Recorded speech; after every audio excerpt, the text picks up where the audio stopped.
Aqui nós estamos diante de um verdadeiro filósofo, Pitágoras, inclusive o que definiu o que é filosofia, amor à sabedoria. O que Platão está falando aqui? Que se nós quisermos ordenar alguma coisa, nós precisamos buscar o intelecto divino, a causa de tudo. Platão está falando aqui que a causa do erro humano, de qualquer erro, o erro metafisicamente falando, é a falta de contemplação. É a falta de buscar ver o sentido das coisas. Qual é o sentido de tudo? Se nós soubéssemos, nós não erraríamos mais.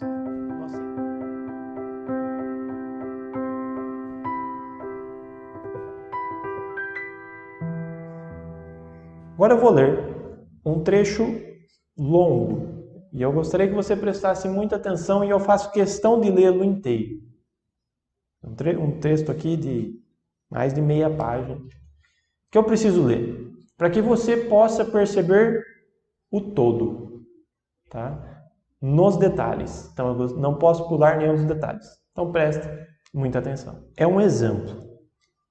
Pense você, se você estivesse indo para a escola estudar, tá? Antes de vir à escola, para retemperarmos nossas forças e não sentir o incômodo de assistir a aula com fome, jantamos em nossas casas. Este simples ato já é por si um verdadeiro espetáculo. Jantar é um verdadeiro espetáculo. Para tomarmos o alimento, a natureza teve de elaborar um sistema digestivo bastante complexo para ser capaz de digerir precisamente aqueles mesmos alimentos que ela própria, por outro lado, oferece a todos abundantemente. Recolher esses alimentos esparsos pelo mundo para produzir uma simples janta seria uma tarefa penosíssima. Pensa se você tivesse que recolher todos os alimentos que você usa na janta. Mas tudo isso, naquele momento, já tinha sido resolvido. Centenas de pessoas haviam estudado agricultura, haviam plantado nos lugares mais diversos cada um dos alimentos que iriam ser utilizados em nossa janta. Outra multidão os colheu. Centenas de homens os transportaram, outros os conservaram e outros, finalmente, se especializaram em distribuí-los e vendê-los, deixando-os localizados em lugares de fácil acesso para que nós adquiríssemos. O mercado, por exemplo. Assim, naquele momento, um mundo imenso de pessoas, na verdade, estava se preocupando conosco. E a própria natureza também, que sabiamente preparava as chuvas para a lavoura e fornecia ao nosso corpo as enzimas necessárias à digestão, justamente daqueles alimentos que ela própria produzia. Nós, porém, ali sentados, não prestamos atenção em nada disso. Quantas vezes que você jantou e você pensou nessas coisas? Como que o alimento veio para aqui? Quem que trabalhou? Como que esse alimento está aqui junto com esse e o meu corpo está preparado para recebê-los? E a natureza preparou e ajudou e o homem, junto com a natureza, fez com que esta janta estivesse aqui. Esta janta que se repete há muito tempo. Nós, porém, ali sentados, não prestamos atenção em nada disso. Só queríamos sair correndo para não chegar atrasados à escola. Quando saímos de casa, porém, outro espetáculo não menos fantástico estava preparado. Um espetáculo está preparado lá na rua. Alguém tinha construído um elevador para o nosso uso e o tinha instalado exatamente no lugar onde era necessário para o nosso pronto e imediato transporte. Para que o elevador estivesse ali, quantas pessoas não tinham trabalhado? Quanto carvão não teve que ser usado para produzir o seu aço? Quanta madeira não teve que ser plantada para construir suas portas? Quantos operários e engenheiros não elaboraram este aço e esta madeira para transformá-la em um elevador? Quantos outros operários e engenheiros não tiveram que prever a planta do edifício, todo o trabalho dos colegas que fabricavam o elevador? Mas depois alguém continuava bombeando ininterruptamente energia elétrica de muito longe para que funcionasse com apenas um toque do nosso dedo. E para que este alguém pudesse fazer isto, milhares de outros homens tiveram que represar um rio e criar um lago artificial para fazer o que os ademais tiveram antes de criar uma cidade operária nas proximidades do campo de obras da represa. Ou seja, para o seu elevador funcionar, uma represa não pode se quebrar. É ou não é? E para uma represa não se quebrar, quantas pessoas não tiveram que trabalhar nessa represa? Quantas pessoas, que são seres humanos, têm que trabalhar para que você esteja aqui assistindo esse vídeo agora? A rua, ademais, estava calçada. Outras pessoas, sabe-se lá quantas, tinham se preocupado com isso também. A rua estava calçada e estava também asfaltada. Olha que milagre, a rua ela não vem só com calçada, ela vem com asfalto.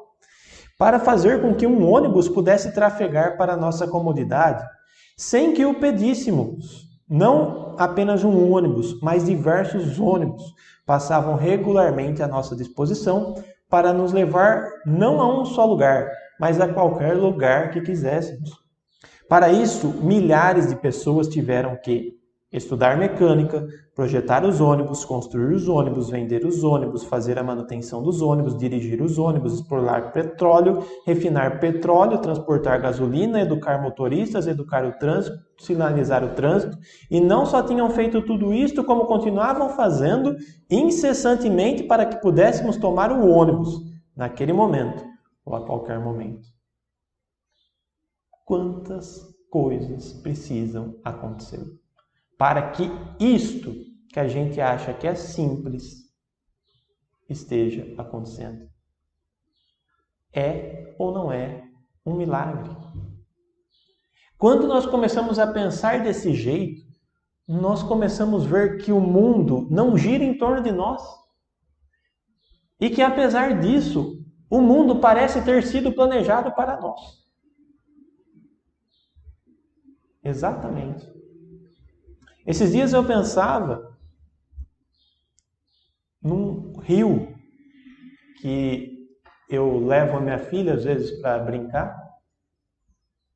Quantas pessoas já não passaram nesse rio? E quantas pessoas que eu não faço nem ideia que existiram naquele mesmo rio. Não com aquela mesma água, mas com aquele mesmo formato muito parecido. Já estiveram ali. E eu não faço nem ideia. A maioria das coisas a gente não faz ideia. E é justamente isso que a gente deveria agradecer. Porque são coisas dadas. E o que é dado deveria ser agradecido. E não reinterpretado, transformado, destruído, mudado, criticado. Como a bendita filosofia contemporânea, para não dizer outra coisa, tem nos ensinado. Temos que mudar, temos que revolucionar, temos que criticar, temos que destruir tudo que está em pé, como vai dizer Max Horkheimer. É, seu Max Horkheimer. E você? Será que você está certo? Será que você é o santo que não tem que, na sua teoria, não tem nenhum erro? Não. Falta de humildade. Fruto de falta de virtude. Fruto de falta de sabedoria. De uma educação para a sabedoria. Mas, continuemos o exemplo. Naquele momento, o sol se punha. O sol também fazia parte do espetáculo. Fazia séculos que o sol brilhava todos os dias. E por causa disso é que podíamos enxergar todas as coisas. Mas o que é incrível, porém, é que nós não percebemos ou pensamos nisto um só momento. Como nós não observávamos o que acontecia à nossa volta, subimos as escadas correndo. Encontramos então não apenas um corpo de funcionários, mas também um corpo de professores, que estavam sendo preparados desde a sua infância, recrutados das mais diversas cidades e educados por milhares de outros professores para que pudessem acumular um vasto conhecimento e tudo isso, enfim, para dar uma aula de 50 minutos às 20 horas. Como é possível que um tão vasto complexo de forças naturais, das quais essa discussão é apenas uma insignificante fração, pudesse estar tão adequadamente ajustada para um objetivo tão pequeno? Como que é possível tanta coisa acontecer para tanta pouca coisa assim? E que fez aquele aluno com toda a sua vida para merecer semelhante coisa em troca? O que a gente fez para merecer tudo isso? O que você fez para merecer esse computador, esse celular, sei lá de onde você está assistindo? Ah, você trabalhou. Mas quem te deu? O seu corpo para você trabalhar. E as reações que acontecem no seu corpo, é você que controla? Quanta coisa tem sido, nos tem sido dada. E a gente simplesmente passa como por cliques de uma coisa a outra, sem nem mesmo perceber, muito menos agradecer. Como se não bastasse, fazia mais de 30 anos que ele nem sequer se dava conta de tudo isto, e iria passar mais outros 40 e morrer assim, reclamando da imensidão de seus problemas, se não despertasse só por alguns minutos, apenas durante aquela aula. Quem não é capaz de entrever a admirável beleza que existe por detrás de tudo isto, que o inexplicável sono em que vivemos no nosso cotidiano? Nós estamos letárgicos. Estamos adormecidos. Só existe esta explicação.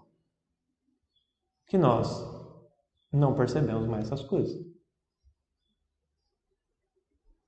A educação está muito longe, pelo menos a que a gente vê por aí, está muito longe de remeter o ser humano a este tipo de realidade. Qual? As mais profundas. Ser capaz de compreender o espetáculo impressionante da natureza, contemplá-lo em toda a sua profundidade, estar consciente dele a todo momento e compreender a sua vastidão diante de um ato da inteligência humana, isto está acima de qualquer outro animal, exceção feita ao homem. Ou seja, tudo isso que nós falamos, você, enquanto ser humano, é capaz de perceber. Um animal não. Voltando à história. O Pitágoras, ele foi o primeiro a fundar uma escola formal de filosofia. E ele tinha um grande apreço pela formação ética. Aqui que está o ponto. A coisa mais importante desse curso é isso aqui. Tá? Já que a educação para a sabedoria é a educação mais adequada à natureza humana, o que é que nós precisamos fazer para formar para a sabedoria? Nós precisamos de virtude. Portanto, o mais importante para nós nos preocuparmos agora, que nós sabemos disso, é voltar à educação para a virtude, que vai ser explicado melhor nas próximas aulas. Tá? Mas aqui que está o ponto. Tá? Jâmblico, que é um biógrafo de Pitágoras, vai dizer o seguinte: antes de admitir um aluno em sua escola, Pitágoras fazia questão de observá-lo durante 3 anos, período em que verificava a firmeza de caráter e o amor que o jovem tinha pelo aprendizado. Ou seja, o Pitágoras, ele só admitia alguém na sua escola se ele percebesse que o cara queria aprender. Ele também queria ver se, em sua opinião, o candidato estava suficientemente preparado para desprezar o sucesso mundano.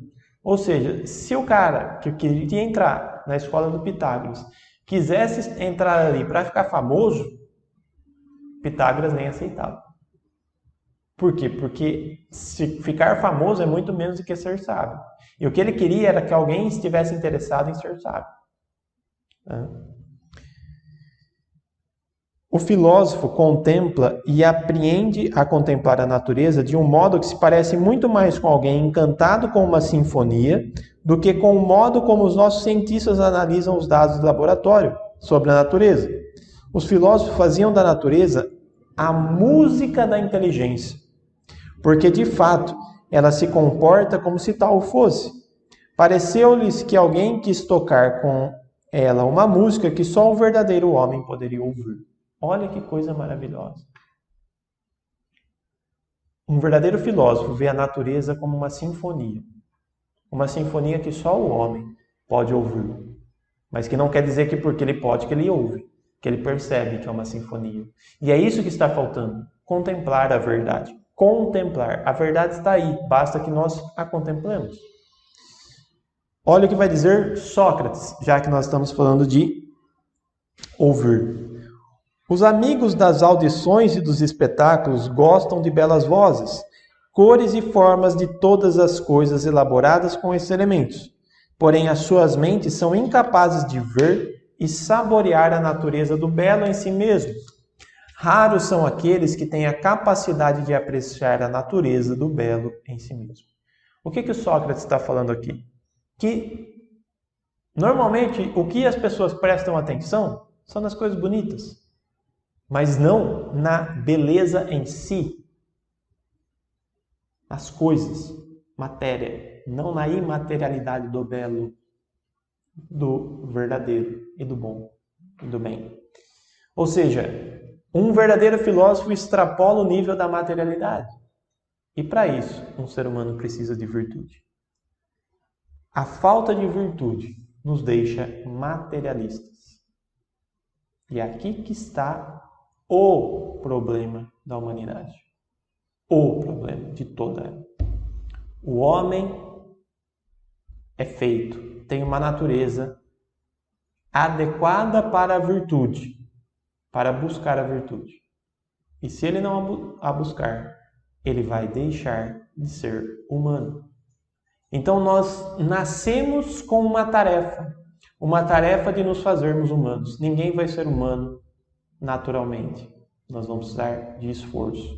Por isso que diz São Tomás de Aquino que a virtude é forçoso adquiri-la pela disciplina. Essa disciplina que a maioria dos filósofos contemporâneos diz que é uma autoridade admitida pelas pessoas que deve ser extirpada. Ou seja, o meio para a virtude tem sido destruído. E as consequências são nefastas e são trágicas. Isso a gente vai falar mais para frente. Por fim, Platão, a gente está falando aqui da história, principalmente da filosofia grega, mostrando como que a educação para a sabedoria sempre esteve presente na história. Ou pelo menos na filosofia clássica. Platão, ele ensina como alguém se torna sábio. A pedagogia da sabedoria está em Platão. Tá? E segundo ele, é evidente que o ideal filosófico supõe por parte do filósofo ou do aprendiz de filósofo uma verdadeira capacidade de abstração. Abstração, de abstrair, quer dizer, de separar. O verdadeiro filósofo é aquele que tem uma alta capacidade de separação. Separação do quê? Da matéria e da forma. A matéria, que são os elementos palpáveis, sensíveis.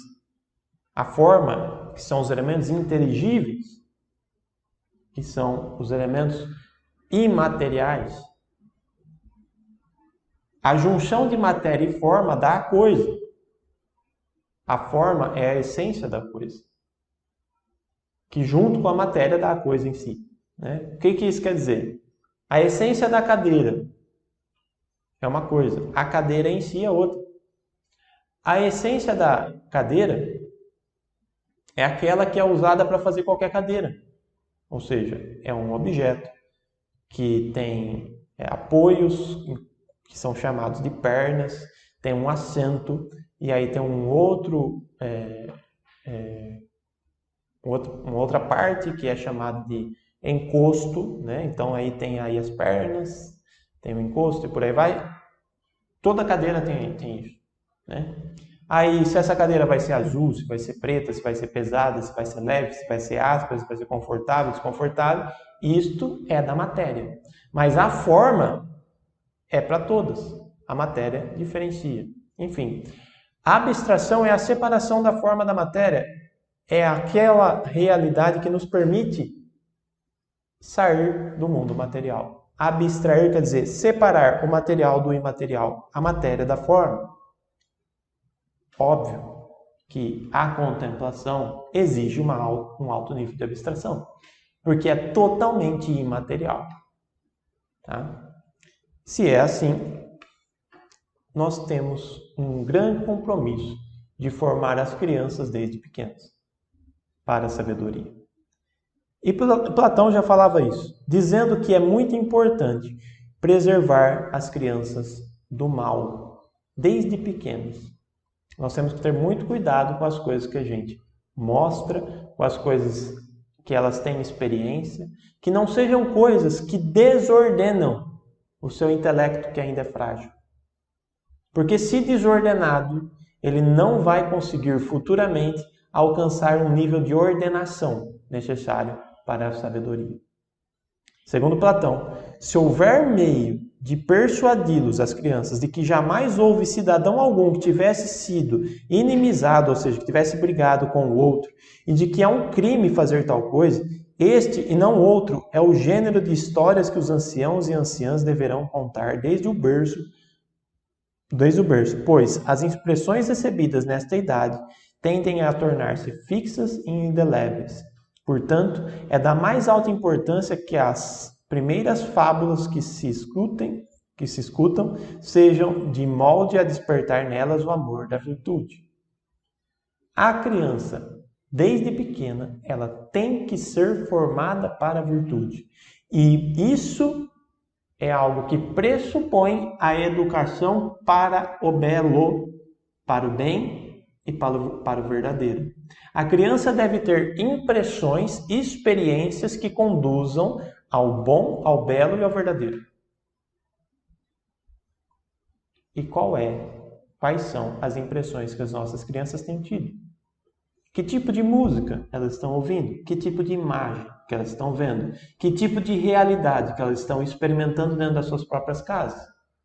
É o bom, o belo e o verdadeiro? Ou é o feio, o violento, o destruído, o destruidor, a loucura, a desordem total? Como que nós vamos formar um sábio? Se isto é requisito. O que nós precisamos fazer? Um retorno a este ideal. Como?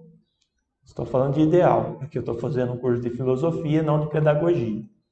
Mas nós precisamos de pelo menos algumas instituições que sejam exemplos de como se faça isso. A importância da contemplação do belo, esse é o ponto que nós já falamos. Platão valoriza muito a música, músicas belas, quer dizer, músicas belas são músicas com ordem, né, que são artisticamente criadas com uma ordem muito bem elaborada, que só um ser humano conseguiria fazer. Devem também ser temperadas, segundo ele, essa é a expressão que ele usa, pela ginástica, ou seja, a educação física, né, que eu aqui sou suspeito para falar. Platão fala que se nós formarmos as crianças somente pela contemplação da música e das coisas belas, sem a ginástica, nós vamos formar crianças fracas. E isso é insuficiente para a sabedoria, porque a sabedoria pressupõe todas as virtudes, e uma das virtudes se chama coragem. Portanto, a educação física ela tem uma grande possibilidade de formar para a coragem. Agora, como é que nós vamos formar para a coragem se nós, dentro da educação física, muitas vezes temos uma concepção errônea de um pacifismo, de que as pessoas não podem mais, por exemplo, competir uns com os outros. Óbvio, uma competição violenta é nociva, mas uma falta de competição, uma falta de rigor e vigor, principalmente, essa é a palavra vigor, também pode nos conduzir à fraqueza espiritual. De tal modo que sem virtude nós esbarramos na impossibilidade de alcançar a sabedoria. Também Platão já dizia isso. Aí ele fala o seguinte: mas também nós temos que passar da ginástica do corpo para a ginástica da alma. Nós não podemos ficar só no corpo, porque o corpo é uma realidade material. Por isso que eu tenho dito que a educação física, ela ainda favorece outras disciplinas que são mais elevadas que ela mesma. Ela tem a sua importância, mas não é a mais importante, não pode se esgotar em si mesma. Daí a importância, por exemplo, da matemática. Platão valorizava a matemática como o favorecimento do pensamento abstrato, já que a matemática trata de entes abstratos, que são os números, as formas. Nota-se que os que têm um talento natural para o cálculo também mostram grande vivacidade para compreender todas as coisas e todas as ciências. Óbvio, a pessoa já está acostumada com um alto nível de abstração na matemática. Quando ela for buscar a sabedoria, ela já está acostumada com esse tipo de uso da sua inteligência. E ainda, quem aprendeu geometria tem uma compreensão infinitamente mais viva, vai dizer Platão. Tanto é que para entrar na escola de Platão, você tinha que buscar uma geometria de profundidade. E aí, então, depois de virtudes e de alta filosofia, favorecida pela contemplação do belo desde criança e da matemática, quando se chegarem aos 50 anos, os que se tiverem distinguido em todos os atos da vida e em todos os âmbitos do conhecimento serão levados à consumação final, pois será preciso obrigá-los a elevar os olhos da alma e contemplar de frente o que proporciona luz a todos. E quando tiverem visto o bem em si, o adotarão como um modelo durante todo o resto da sua existência, em que governarão cada qual por seu turno, tanto à cidade e aos particulares como a si mesmos. O que Platão está falando? Depois de uma preparação dessa, de alto nível, você deve ainda conduzir de modo a forçar a natureza humana, que é forçada ao contrário, naturalmente, a encontrar-se com a verdade. Esta verdade que vai ser referência para julgar todas as coisas. É exatamente aquilo que o Santo Tomás falou. É próprio do sábio contemplar a verdade e ordenar todas as coisas, julgar os erros e apontar, julgar os princípios e apontar os erros. Tá? Aqui é o que Platão está falando, está de acordo Santo Tomás com ele. Por fim, o que a gente percebe ao longo da história? Quem é que foi formado assim? Só Aristóteles. Somente Aristóteles foi formado por Platão nesta escola, com esta pedagogia. Mas foi. Aristóteles foi um dos poucos sábios formados por Platão. Posteriormente, Santo Agostinho foi um dos principais expoentes. Mas aí tem uma coisa curiosa. Santo Agostinho, até os 33 anos de idade, só fez loucura do ponto de vista do vício e da ausência de virtude. Como é que ele conseguiu ser sábio? Os católicos atribuem a uma intervenção sobrenatural. Eu não vou julgar isso agora. Mas o que de fato ele foi um sábio.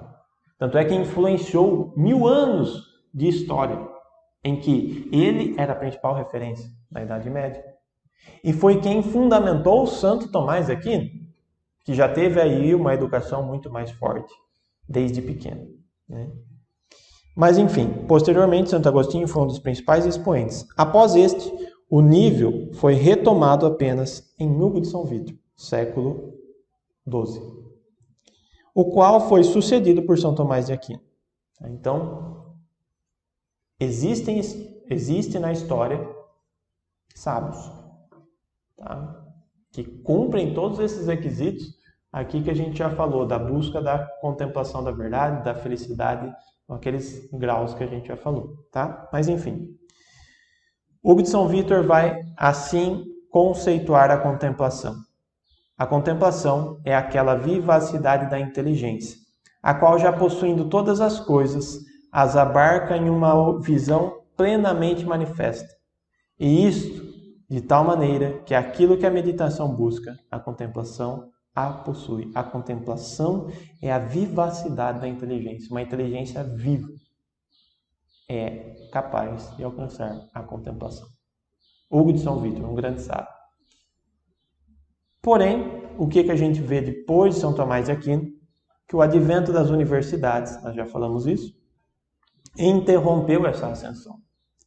Hoje, esta ideia está praticamente abandonada. A gente está retornando. Tá? Porém, ainda que não se diga nada a este respeito aos homens, ainda que eles vivam em uma civilização que a ignore, os homens a buscam porque são homens. Independente da história, todo homem é voltado naturalmente à busca da sabedoria, da verdade com V maiúsculo, esta verdade que fundamenta todas as coisas, a verdade divina. Todos os homens naturalmente buscam a verdade divina, independente se querem ou não, a sua natureza o remete a isso. Tá?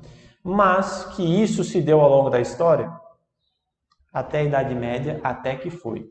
Agora, faz tempo que não. Tanto é que essa aula pode estranhar a muitos, mas eu acredito que tenha feito muito sentido algumas coisas que foram ditas aqui. Se não faz sentido ainda, continue estudando. Gostaria de encerrar com o Chesterton, como temos feito sempre, né? Para a última reflexão. Eis a educação perpétua.